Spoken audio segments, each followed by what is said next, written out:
Awi Rafael pecah kesunyian. Cinta kami pernah nyala seperti api, tapi takdir menyiramnya sebelum sempat membara.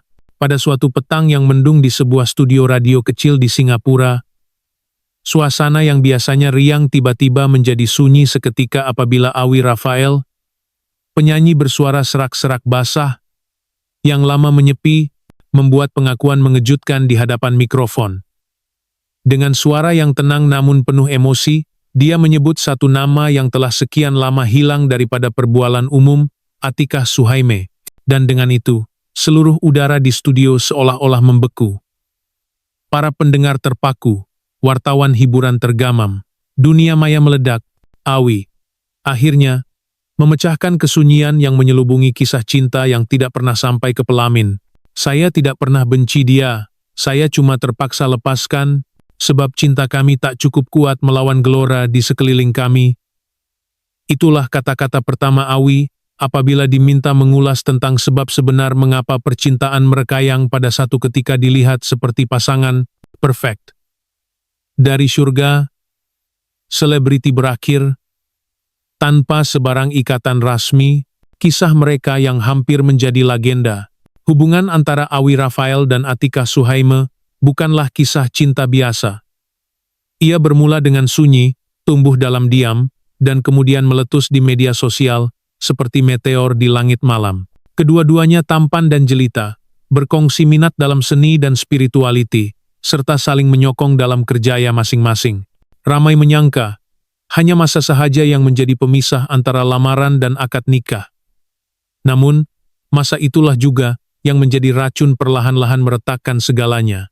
Awi mengakui bahwa mereka telah melalui fasa pertunangan yang penuh cabaran. Kami coba lawan, tapi setiap kali kami selangkah ke hadapan, ada sesuatu tarik kami 2 langkah ke belakang.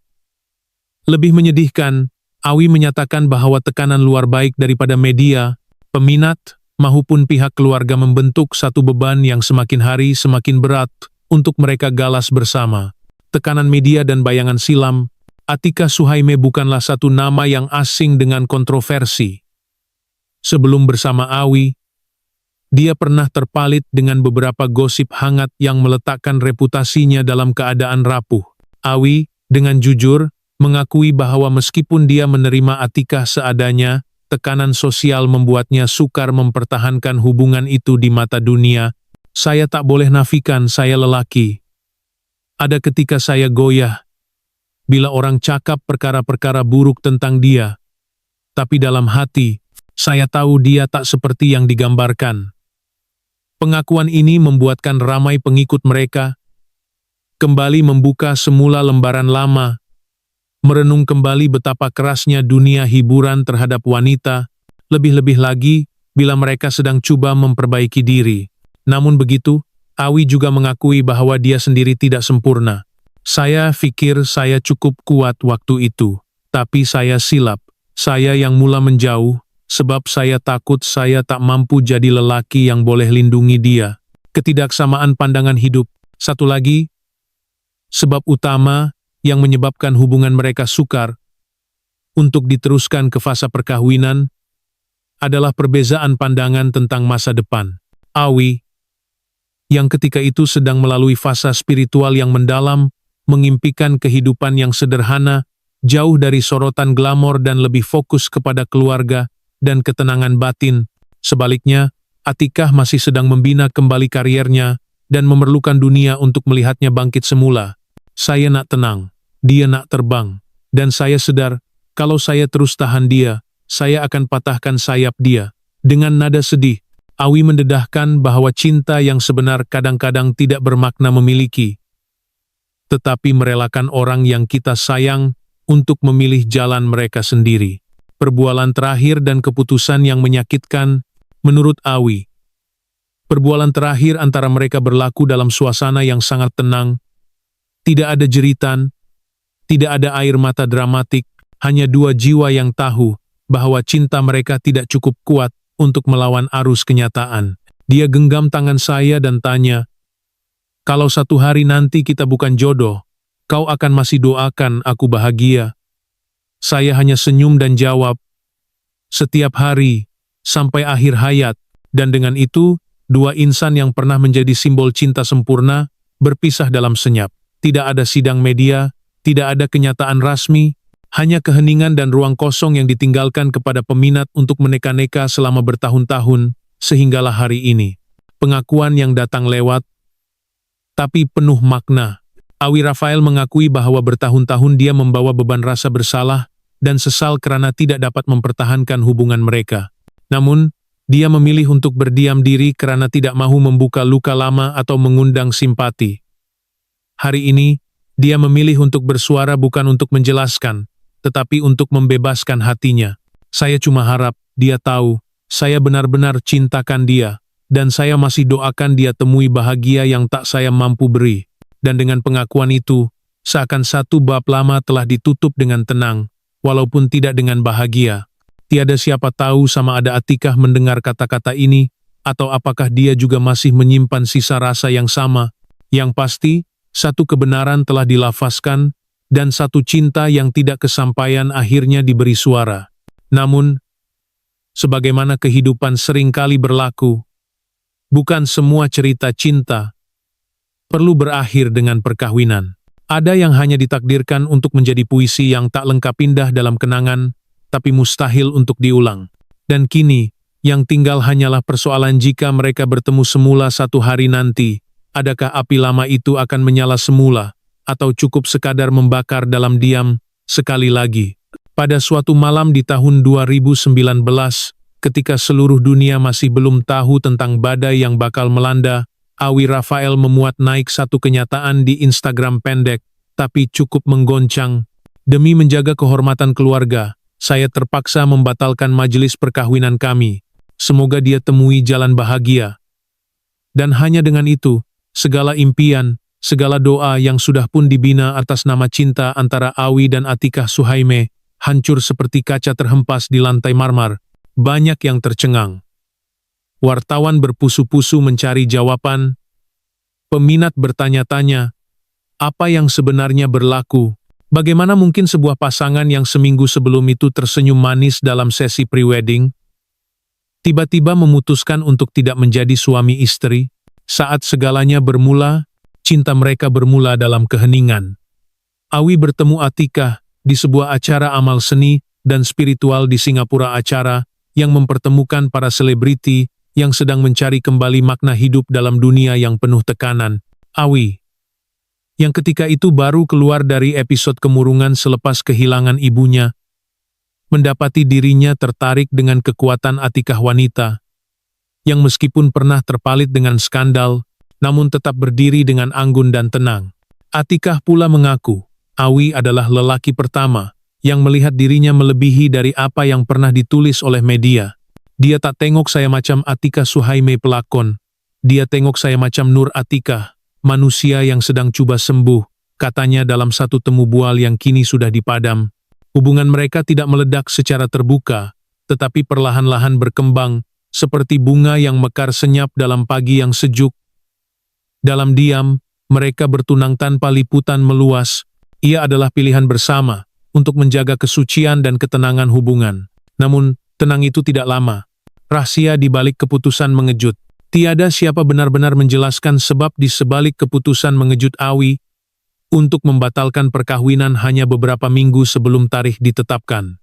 Ramai mengaitkan dengan tekanan keluarga. Ada pula yang menuduh Awi takut berkomitmen.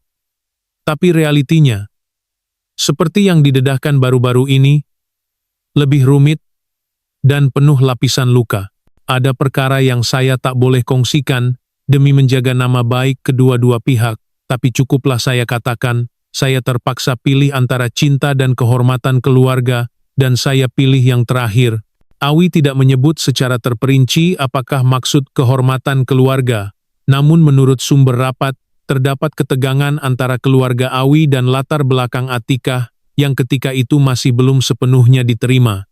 Meskipun Atikah telah berubah, telah bertaubat, namun bayang-bayang silamnya masih menghantui pandangan sesetengah pihak. Atikah di persimpangan luka dan kebangkitan. Selepas pengumuman mengejut itu, Atikah menghilang dari radar media selama berbulan. Tiada kenyataan rasmi. Tiada siaran emosi, hanya keheningan.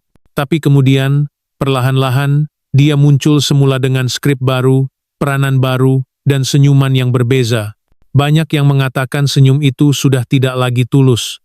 Ia seperti lukisan yang cantik tapi dibingkai dalam keperitan. Dia kembali ke dunia seni, coba hidup seperti biasa, namun mata para wartawan sentiasa mencari celah.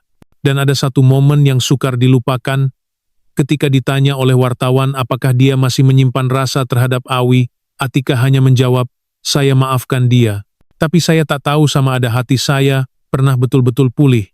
Di antara perpisahan dan doa yang tertunda, menariknya, selepas bertahun-tahun, Awi tidak pernah benar-benar menyebut nama Atikah lagi sehingga hari pengakuan mengejut itu baru-baru ini. Seolah-olah selama ini, ada sesuatu yang masih menahannya. Rasa bersalah, rasa takut, atau sesuatu yang lebih dalam, lebih misteri. Saya selalu mimpikan dia, Awi mengaku. Bukan mimpi romantik, tapi mimpi pelik. Kami berdiri di dua sisi pantai yang berbeza, tengok satu sama lain tapi tak boleh panggil. Mimpi-mimpi itu, kata Awi, datang setiap kali dia coba memulakan hubungan baru. Setiap kali dia coba menyayangi orang lain, bayangan Atikah kembali. Seolah-olah hati itu belum benar-benar selesai dengan bab lama, teka-teki yang masih belum terjawab. Sampai hari ini, masih ada persoalan yang tidak terjawab. Apakah benar keluarga Awi menolak Atikah, atau ada rahasia lain yang lebih gelap? Mengapa Atikah memilih untuk diam sepenuhnya, walau tahu dia boleh saja mempertahankan diri? Dan apakah mereka pernah bertemu semula dalam diam selepas bertahun-tahun? Dalam satu sesi siaran langsung baru-baru ini, apabila ditanya apakah dia akan beri Atikah peluang kedua jika takdir menemukan semula, Awi hanya tersenyum pahit dan menjawab, "Kalau dia masih ingat saya dalam doanya, mungkin Tuhan masih sudi satukan. Tapi kalau tidak, saya reda." Penutup yang belum selesai. Cinta antara Awi dan Atikah mungkin telah berakhir di mata dunia, tetapi dalam hati mereka dan hati para peminat yang masih mengikuti kisah ini seperti lagu yang tidak pernah mempunyai penutup. Ia berakhir bukan karena tiada cinta, tapi karena terlalu banyak yang tidak boleh dikatakan. Dan mungkin, itu yang menjadikan kisah ini begitu menyakitkan karena ia pernah hampir menjadi sesuatu yang indah, sebelum dihentikan oleh sesuatu yang tak dapat dijelaskan, atau mungkin oleh sesuatu yang tidak mahu dijelaskan. Ketika dunia melihat Awi Rafael sebagai penyanyi romantik yang tenang, spiritual, dan sentiasa tersenyum dalam setiap temu bual, hanya sedikit yang tahu bahwa di balik setiap bait lirik yang dia nyanyikan, ada luka yang tidak pernah sembuh. Di sebalik setiap doa dan petikan zikir yang dikongsi di media sosial, tersembunyi rasa kecewa terhadap cinta yang tidak menjadi. Awi bukan lelaki yang mudah dibaca. Dia tidak mengamuk. Dia tidak menulis status berpanjangan seperti kebanyakan selebriti yang sedang kecewa. Dia diam, dan dalam diam itu, dia membina dinding tinggi antara dirinya dan dunia. Tapi bila dinding itu mulai retak, kita melihat seorang lelaki yang tidak lagi ingin menyembunyikan kebenaran bahwa dia masih dihantui oleh sesuatu yang tidak pernah selesai, kehidupan di balik panggung.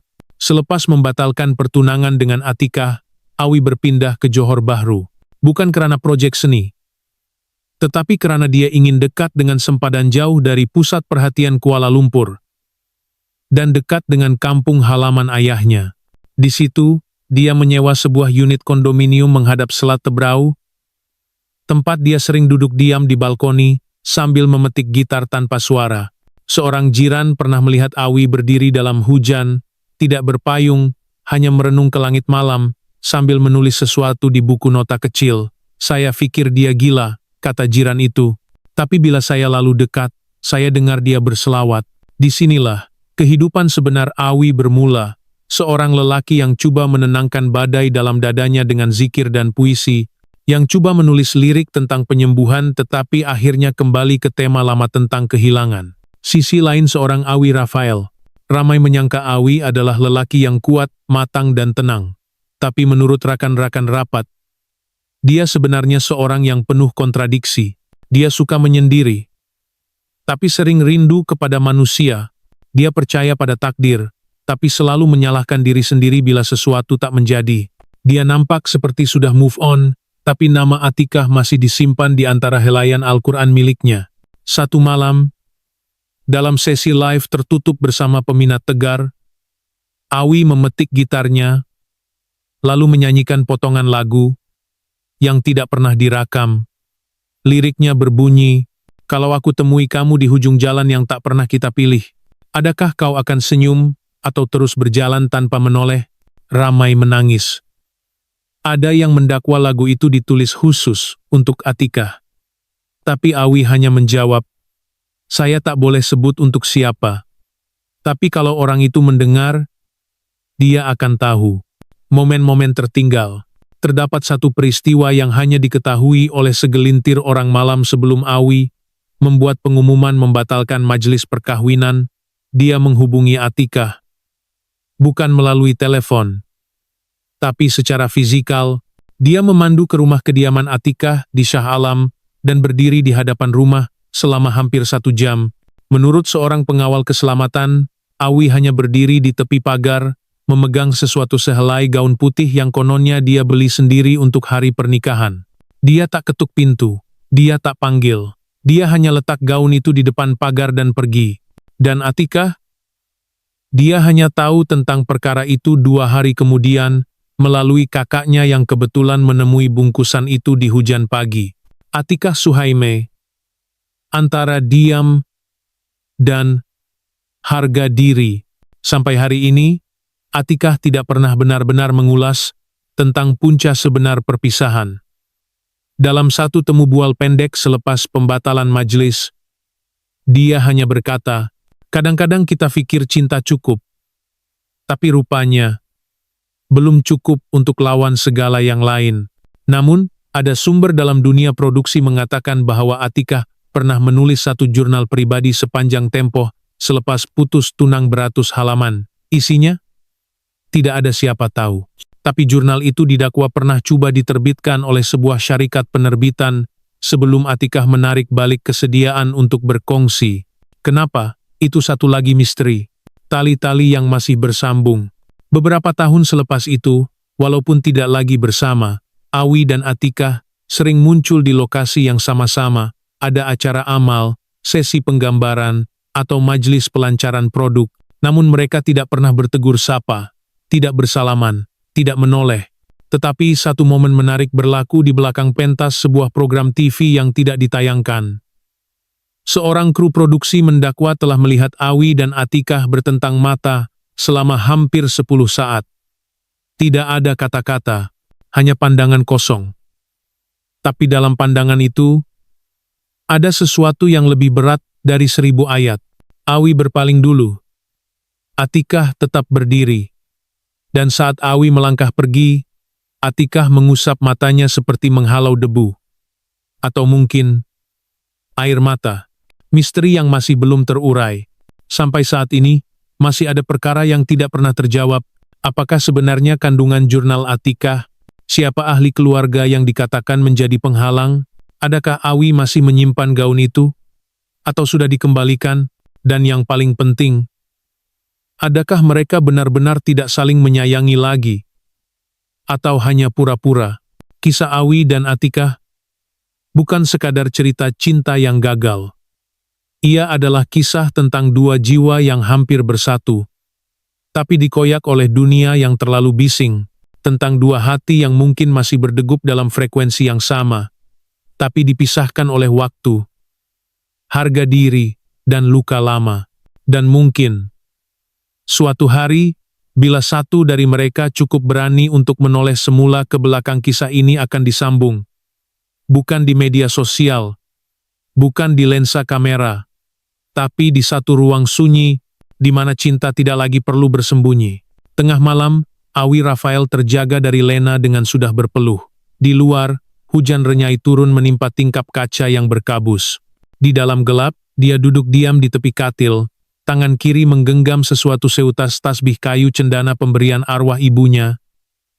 Tapi malam itu, tasbih itu bukanlah alat zikir seperti kebiasaan. Ia hanya objek sunyi yang menjadi tempat dia menggantung kenangan. Mata Awi terarah ke meja sisi katil. Di atasnya terletak sebuah bingkai kayu kecil, gambar lama yang telah bertahun-tahun tidak diganti. Dia dan Atikah tersenyum di hadapan sebuah surau lama di kampung. Ia diambil pada minggu pertama mereka bertunang, ketika segalanya masih belum tercemar oleh kenyataan. Dalam diam, Awi menyandarkan kepala ke dinding, nafasnya berat. Dalam gelap itu, dia tenggelam kembali ke masa lalu, ke hari di mana segala-galanya mula retak. Hari itu, dia duduk di ruang tamu rumah keluarganya di Singapura. Sebuah perbualan yang kelihatan seperti biasa antara dia dan bapaknya, akhirnya berubah menjadi perbincangan paling berat dalam hidupnya. Awi, kamu anak lelaki. Maruah keluarga ini kamu yang jaga. Kata-kata itu masih bergema dalam kepalanya, seperti gema kosong di dalam gua. Bapaknya tidak pernah menyebut nama Atikah secara langsung, tapi dari cara matanya mengelak, dari bagaimana suara itu menegang, ketika menyebut perempuan yang punya masa silam, Awi tahu, mesejnya jelas. Dia coba bertahan. Coba meyakinkan bahwa Atikah bukan seperti yang disangka. Bahwa setiap manusia berhak diberi peluang kedua. Tapi wajah bapaknya tetap dingin. Dan kemudian datang ibunya, dengan air mata perlahan-lahan menitis di pipi, bukan karena benci, tetapi karena takut. Takut bahwa pilihan Awi akan mengundang luka yang lebih dalam bagi keluarga yang telah lama menyimpan nama dengan hormat. Awi tidak menjawab. Dia hanya bangun, melangkah keluar rumah. Tapi langkah itu bukan langkah perlawanan. Ia langkah kecut hati. Langkah seorang lelaki yang mula ragu pada kekuatannya sendiri. Dalam masa sekarang, di balkoni rumahnya, Awi mengangkat telepon pintar dan membuka aplikasi nota. Pergi situ, tersimpan ratusan draft lagu yang tidak pernah dikeluarkan. Salah satunya bernama Langkah Yang Tak Sampai. Lagu itu belum selesai. Liriknya terhenti di bait ketiga, seolah-olah hatinya berhenti pada masa yang sama. Aku tahu kamu menunggu, tapi pintu itu tak pernah aku buka. Bukan sebab aku tak cinta, tapi karena aku takut lihat kamu terluka. Dia menutup aplikasi itu dan bangun. Dari balkoni, dia memandang ke langit yang kini mula cerah. Tapi dalam dirinya, cuaca masih mendung. Satu kenangan lain melintas. Kali ini adalah malam mereka berdua berteduh di sebuah masjid kecil di kota baru, selepas satu program amal. Hujan lebat menahan mereka daripada bergerak. Dan mereka duduk di saf belakang, masing-masing berbual dalam cahaya malap. Kalau satu hari nanti kita tak jadi kawin, Atikah tiba-tiba bersuara, kau masih akan doakan aku? Awi tertawa kecil. Soalan kau ni macam dalam drama. Atikah tidak tersenyum. Aku serius. Sebab aku to take a 2 hari nanti. Apa yang aku pernah buat, akan buat kau malu. Cerita dah habis. Awi membuat janji baru, untuk menyelamatkan dunia. Aku tak janji jadi imam terbaik, kata Awi. Tapi aku janji, aku to take akan biarkan sesiapa hina kau dalam hidup aku. Janji itu. Kini, masih berlegar di antara serpihan masa lalu. Dan Awi tahu, apa yang menyeksakannya, bukanlah kerana dia gagal menunaikan janji itu kepada Atikah. Tetapi, dia tidak berani untuk memperjuangkannya. Kenapa dia tidak pergi berjumpa Atikah buat kali terakhir? Kenapa dia hanya meninggalkan gaun pengantin di pintu pagarnya, kemudian diam-diam pergi tanpa sepatah kata? Adakah kerana dia takut mendengar jawabannya? Atau, adakah dia yang tidak dapat menjawab? Hari itu, selepas bertahun-tahun mendiamkan diri, Awi menerima message tanpa nama pengirim. Terdapat hanya satu baris, kalau lagu itu kau tulis untuk aku, terima kasih.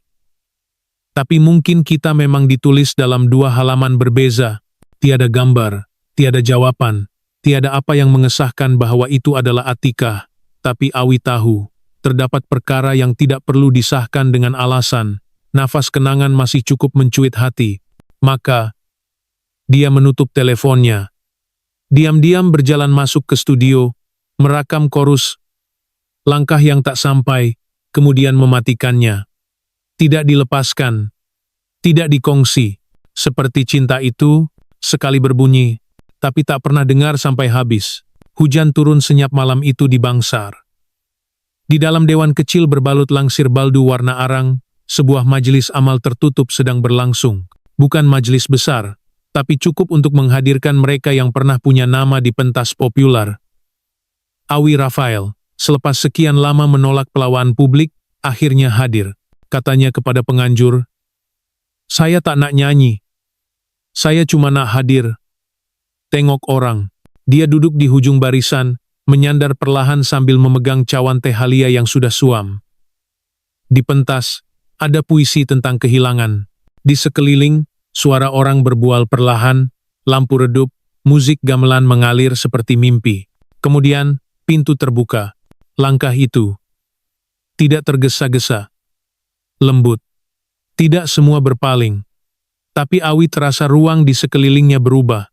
Dia tahu langkah itu. Atika Suhaime. Dengan gaun sederhana warna zamrud, rambut disisir kemas ke belakang, wajahnya tenang, mungkin lebih tenang daripada Awi ingat. Tidak ada suara, tidak ada kamera, cuma dia, hadir. Dia tidak bangun. Dia tidak menoleh dengan jelas. Tapi dari sudut matanya, dia lihat Atika berhenti seketika di pintu masuk. Matanya menyapu sekeliling ruangan. Sesaat itu, dunia Awi kaku. Adakah dia melihat aku? Adakah dia juga rasa benda yang sama? Atika berjalan terus. Duduk dua baris di hadapan. Tidak berpaling, tidak menoleh.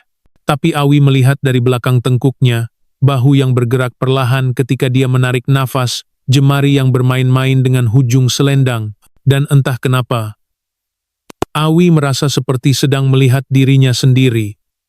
Tenang di luar, tapi di dalam, ribut yang tidak pernah reda. Acara berakhir, tetamu mula keluar. Awi berdiri lambat-lambat, dia tidak tahu kenapa dia tunggu, tapi dia tunggu, dan Atika lambat juga keluar. Seolah-olah mereka sama-sama ingin mengelakkan keramaian, tapi tidak menghalang satu sama lain. Di luar dewan, di bawah khemah kecil, hujan masih rintik. Dan di situ, hanya mereka berdua berdiri di hai hujan, dipisahkan oleh selang 2 meter dan 4 tahun. Dia tidak senyum. Dia tidak berkata apa-apa. Atikah juga tidak. Tapi mata mereka bertemu.